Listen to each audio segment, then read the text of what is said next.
आच्छा बिनि उनाव आदैनि मथे बिटिसिनि हाल-सालफोरालाय माब्रै बायदि? बिटिसिनि इलेक्सननि हाल-सालफ्रा दा जोङो नायबाय बिटिसिआव जिथु इउपिपिएल, बिजेपि आरो बिपिएफ होदों आरो गुबुन गुबुन निर्दलीयफोरबो दं। थिग बिदिनो बे बिजेपिनि बे बिटिसिनि हाल-सालाबो ओरैबायदि जे उदालगुरिनिखौनो आं बुंनोसै। उदालगुरियाव दा रिहना गोबां जायगायाव फैसा रानदों। गोबां बिदिनो मन्दिर, मस्जिद आरो गिर्जाफ्राव बा गुबुन गुबुन माबाफ्राव होदों, बेमारिफोरनोबो होदों। दा बेखौ जुदि नायोब्ला फैसा राननाय आरो फैसा रानैखौ नायोब्ला जोङो रिहनजों बांसिन थाबायफानायखौ जों नुनो मोन्दों। गोबां इउपिपिएलनि मानसियाबो बियाव थांनायखौ जों नुदों। बिजेपिनि मानसिफ्राबो बिजों थाबायनायफोरखौ जों नुदों बेबाराव। नाथाय आंनि बुंनांगौआ बेसो जे बिपिएफनि केन्डिडेटफोरखौ जों दोननो नांला बे बिटिसिनिफ्राय।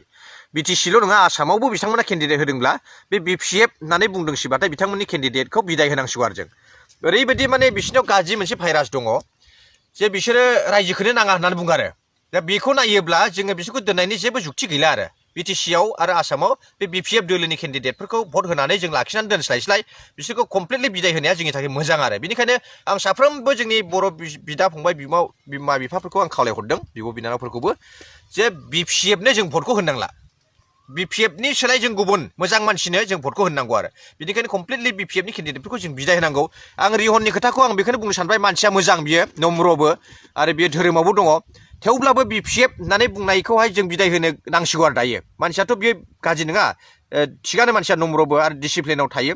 थेवब्लाबो बिपिएफ होननाय सोदोबखौहाय जों बिदाय होनाया मोजांसै आरो। बिथांखौ जोङो फेजेननांगौ, बिथांनो भट होनो नाङा। जेसेबांनाखि फैसा होब्लाबो बिथांनो जों भटखौ होनो नांला। आसलथे रायजोफोरखौ आं गुरै खावलायबाय।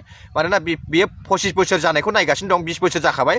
दा 20 बोसोर जानानै सासे गैयै मानसिफ्राबो मोनजानांगौआव जोङो 10 बोसोरावनो सोलायनांगौमोन। दा बिथांनो 3 मानसिनि ओंखामखौ जाहोदों होननानै बुंजायो आरो रायजोफ्रा। मानोना खेबसे देरहाब्लानो सासे एमएलएआ रिटायारमेन्टनि थाखाय पेन्सन फैसा मोनबाय थाखायो। 47,000निफ्राय स्टार्ट जायो सासे खेबसे देरहायोब्ला। आरो खेबनै देरहाबाथ' 55,000 गाहाम मोनो मान्थलि रिटायारमेन्ट फैसाखौ। आरो बिदिनो खेबथाम गाहाम देरहाब्ला 60 प्लास जायो। दा बिनिखाय बेखौ खेब्रै देरहाहोबाय रायजोफ्रा।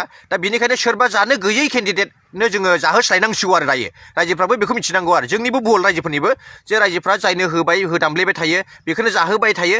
जोंनाव दा माने जानो गोनां गोजासै आरो, जेनेबा बेखौ साननाय बायदि जादों आरो।